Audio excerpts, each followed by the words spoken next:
नमस्कार, जोहार, good morning. मेरा नाम है जितेंद्र और आप देख रहे हैं जेडी मीडिया। चलिए जानते हैं झारखंड की 25 बड़ी खबरों को जो कि सुबह की मॉर्निंग समाचार के साथ आ रही हैं। पहली और बड़ी खबर, धनबाद अग्नि हादसा में मृतक के परिजनों को 4 लाख और घायलों का होगा समुचित इलाज। सीएम हेमंत सोरेन ने दिया निर्देश। जिले के धनबाद के डोरा फाटक स्थित आशीर्वाद टावर अपार्टमेंट समेत पिछले दिनों अन्य हादसे में मृतक के परिवार वालों को मुआवजा देने की घोषणा मुख्यमंत्री हेमंत सोरेन ने की है। राज्य सरकार मृतक के परिवार वालों को 4 लाख रुपए मुआवजा राशि देने की बात कही। वहीं हादसे में घायल लोगों को समुचित इलाज समेत अन्य सुविधा उपलब्ध कराने का निर्देश भी जिला प्रशासन को दिया गया है।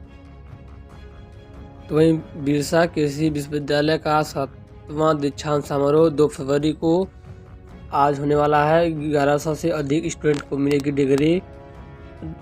रांची के बिरसा कृषि विश्वविद्यालय के 7वें दीक्षांत समारोह में कुल 1149 विद्यार्थी ग्रेजुएशन, मास्टर्स और पीएचडी की डिग्री प्राप्त करेंगे। आज विश्वविद्यालय में नव स्थापित 7 कृषि, बागवानी, मात्स्यिकी, दुग्ध प्रौद्योगिकी और कृषि अभियंत्रण महाविद्यालयों के छात्र पहली बार दीक्षांत समारोह में भाग लेंगे। समारोह के मुख्य अतिथि राज्यपाल रमेश बैस होंगे तथा भारतीय कृषि अनुसंधान परिषद के महानिदेशक डॉक्टर हिमांशु पाठक दीक्षांत भाषण देंगे। तो दूसरी ओर बिरसा कृषि विश्वविद्यालय में एग्रोटेक विमान किसान मेला 3 फरवरी से ग्रामीण विकास मंत्री आलम करेंगे उद्घाटन। बिरसा कृषि विश्वविद्यालय का एग्रोटेक किसान मेला 3 से 5 फरवरी तक रहेगा। विश्वविद्यालय के आगे स्थित मुख्य प्रांगण में इसका आयोजन किया जा रहा है। ग्रामीण विकास मंत्री आलम मेले का उद्घाटन करेंगे, जबकि विधानसभा अध्यक्ष अरविंद नाथ महतो समापन समारोह के अतिथि होंगे। बीओ के कुलपति डॉक्टर ओंकार सिंह ने कहा कि कृषक समुदाय को कृषि, पशुपालन, वानिकी, जैव प्रौद्योगिकी, खाद्य संस्करण, मत्स्य पालन, डेयरी प्रौद्योगिकी, कृषि में यंत्रीकरण आदि की नवीनतम तकनीकियों से अवगत कराने के उद्देश्य से एग्रोटेक किसान मेले का आयोजन किया जा रहा है। मेला के दूसरे दिन 4 मार्च को महिला कृषक संगोष्ठी होगी। तो दूसरी ओर हावड़ा रांची शताब्दी एक्सप्रेस समेत कई ट्रेनें रद्द रहेंगी। हावड़ा रांची शताब्दी एक्सप्रेस समेत कई ट्रेनों को अलग अलग दिनों के लिए रद्द कर दिया गया है। वहीं कुछ ट्रेनों में अतिरिक्त कुछ लगाने का फैसला किया गया है। दक्षिणी पूर्व रेलवे ने रांची मंडल की ओर से बुधवार को यह जानकारी दी गई है। इसमें बताया गया है कि 4, 5 और 9 फरवरी को कम से कम 2 जोड़ी ट्रेनें रद्द रहेंगी। इसमें पश्चिम बंगाल के हावड़ा से झारखंड की राजधानी रांची के बीच चलने वाली हावड़ा रांची शताब्दी एक्सप्रेस शामिल है। झारखंड के युवाओं के लिए बुरी खबर, जेएसएससी ने रद्द की 12 परीक्षाएं। मतलब कि रोजगार की चाह रखने वाले छात्रों के पढ़े लिखे युवाओं के लिए बुरी खबर है। झारखंड कर्मचारी चयन आयोग ने पूर्व में घोषित 12 परीक्षाओं को रद्द कर दिया है। इस तरह प्रतियोगी परीक्षा के जरिए सरकारी नौकरी हासिल करने का सपना देख रहे युवाओं को झटका लगा है। तो ही बजट 2023 में मुख्यमंत्री हेमंत सोरेन का बयान, पूंजीपतियों को सहूलियत देने वाला बजट, नौकरी, रोजगार और महंगाई पर नहीं कोई चर्चा। सीएम हेमंत सोरेन ने कहा। केंद्रीय वित्त मंत्री निर्मला सीतारमण द्वारा बुधवार को केंद्रीय बजट 2023 और 24 को सीएम हेमंत सोरेन ने पूंजीपतियों को सहूलियत देने वाला बजट बताया है। कहा है कि मैं एक आशावादी व्यक्ति है। कोरोना काल के बाद समय में पेश इस वर्ष के बजट से उनकी जैसे करोड़ों आदिवासी, दलित, पिछड़े, किसान, युवा, महिला और मजदूर उम्मीद लगाए हुए थे।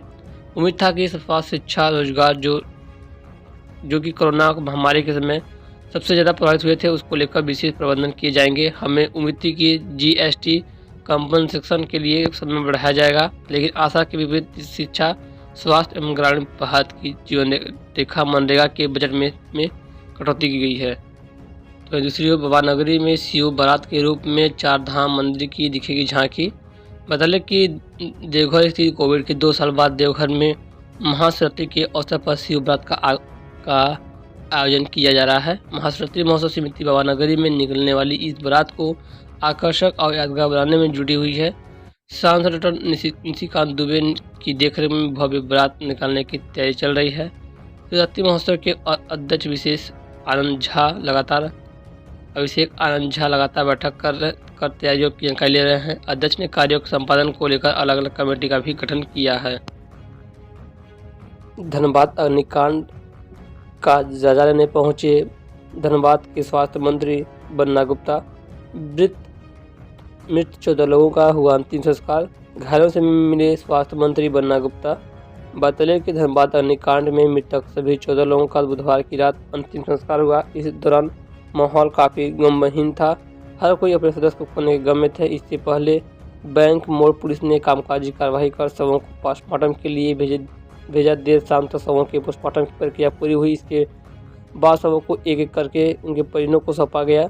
14 में से 9 शवों को अंतिम संस्कार के लिए झरिया बस्ताकोला गौशाला ले जाया गया, लेकिन देर रात तक सभी शवों का अंतिम संस्कार कर दिया गया। हृदय की आशीर्वाद टावर में आग लगने की घटना में मृतकों की निष्कांत बुधवार की सुबह की जा सकी। अस्पताल पहुंचे परिजनों ने शवों की पहचान की। SNMMCH के इमरजेंसी में लगाए गए शवों की तस्वीर के माध्यम से उनकी पहचान की गई।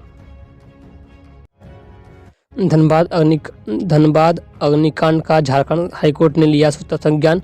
कल होगी सुनवाई। बता चले कि धनबाद अग्निकांड का झारखंड हाईकोर्ट ने स्वतः संज्ञान लिया है।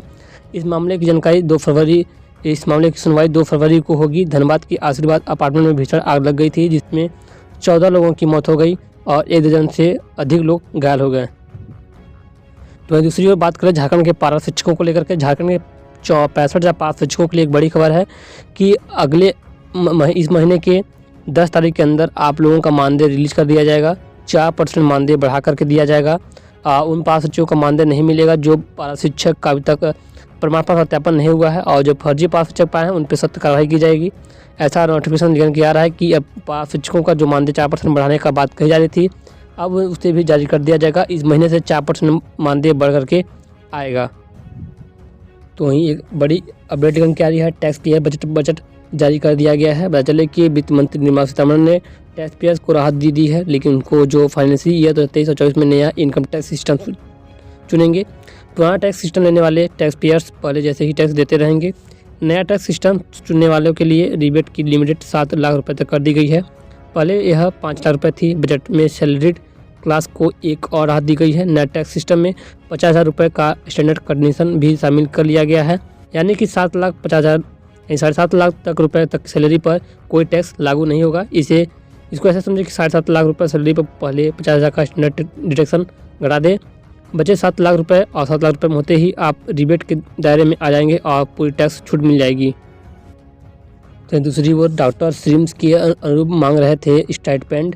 राज्य के 181 रेजिडेंट डॉक्टरों का स्टाइपेंड होगा रिवाइज, 1.5 गुना तक होगी बढ़ोतरी। बताइए कि रिम्स छोड़ राज्य के 4 सरकारी मेडिकल कॉलेजों के रेजिडेंट डॉक्टरों के स्टाइपेंड में 1.5 गुना तक बढ़ोतरी होगी। इससे कुल 381 रेजिडेंट डॉक्टरों को लाभ होगा। स्वास्थ्य विभाग ने स्टाइपेंड बढ़ोतरी का प्रस्ताव तैयार कर वित्त विभाग की सहमति ले ली है। सरकार की स्वीकृति मिलते ही बढ़े हुए स्टाइपेंड का भुगतान शुरू हो जाएगा। विधानसभा कोर कमेटी की संयुक्त बैठक करेंगे अमित शाह। देवघर में ही करेंगे राजमहल लोकसभा क्षेत्र की कोर कमेटियों की बैठक। केंद्रीय गृह मंत्री 4 फरवरी को देवघर आएंगे। वह इस बार साहिबगंज नहीं जाएंगे। देवघर में ही वे राजमहल लोकसभा और उच्च क्षेत्र की विधानसभा कोर कमेटियों की संयुक्त बैठक करेंगे। इसमें मध्य प्रदेश भाजपा के वरीय नेता शामिल रहेंगे। गौरतलब है कि राज्य के 2 सदस्यीय क्षेत्र चाईबासा और राजमहल में भाजपा पिछले चुनाव में पराजित हुई थी। लोकसभा प्रवास योजना के अंतर्गत इस बार इन तीनों सीटों को जीतने का निश्चय पार्टी ने किया है। तो वहीं एक बड़ी खबर निकल के आ रही है। तेज आवाज़ में डीजे बजाने पर प्रतिबंध लगाया गया। रात 10 बजे के बाद तेज आवाज़ में गाना बजाया तो मैरिज हॉल का लाइसेंस होगा रद्द। जी हाँ दोस्तों, राजधानी में देर रात सड़कों पर बारात निकालने और तेज आवाज़ में डीजे बजाने पर पाबंदी लगा दी गई है। बुधवार से रात 10 बजे के बाद लाउड स्पीकर पर गाना या बैंड बजाया तो मैरिज बैंक्वेट हॉल का लाइसेंस रद्द होगा। आवासीय क्षेत्र में निर्धारित सीमा से अधिक तेज आवाज़ में डीजे बजाने पर संबंधित मैरिज बैंक्वेट हॉल और धर्मशाला संचालक पर जुर्माना लगाया जाएगा। साउंड सिस्टम भी जब्त होगा। अपर नगर आयुक्त कुंवर सिंह पवन ने इसे लेकर मैरिज बैंक्वेट हॉल संचालकों को नोटिस जारी किया है। इसमें कहा गया है कि विवाह व अन्य समारोह में तेज आवाज़ में लाउड स्पीकर बजाया जा रहा है। इससे ध्वनि प्रदूषण हो रहा है। आम लोग अक्सर फ़ोन पर सुझाव देते हैं कि रात्रि में तेज आवाज़ में डीजे बजाया जा रहा है।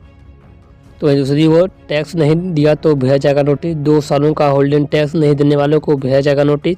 नगर निगम के उप नगर आयुक्त रजनीश कुमार ने आदेश दिया है कि 2 वर्षों से होल्डिंग टैक्स का भुगतान नहीं करने वाले भवन मालिकों की सूची तैयार करें ताकि उन्हें नोटिस भेजकर टैक्स देने की सूचना दी जा सके। नोटिस मिलने के 15 दिनों के अंदर टैक्स नहीं देने वाले के खिलाफ जुर्माना लगाने व कानूनी कार्रवाई करने का निर्देश दिया गया है।